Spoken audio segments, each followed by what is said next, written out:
इंसानी ज़िंदगी में बहुत सारे मसाइब भी आते हैं, आज़माइशों का भी सामना करना पड़ता है, बहुत सारी मुसीबतें भी आती हैं। लेकिन इन सारी मुसीबतों का हल सिर्फ़ और सिर्फ़ अल्लाह की तरफ रुजू करना है। असल मसला परेशानी नहीं है, असल मसला परेशानी के अंदर अल्लाह को भूल जाना है।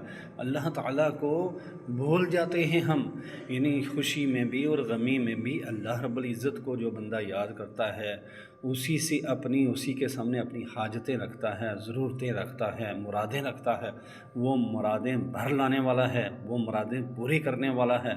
जब भी बंदा उसे पुकारता है तो वो पुकार को सुनता भी है, जवाब भी देता है, और फिर उसे अगर पुकारा जाए तो वो ऐसा रास्ता बनाएगा, ऐसा रास्ता जो है वो निकालेगा कि जिसका इंसान तसव्वुर भी नहीं कर सकता।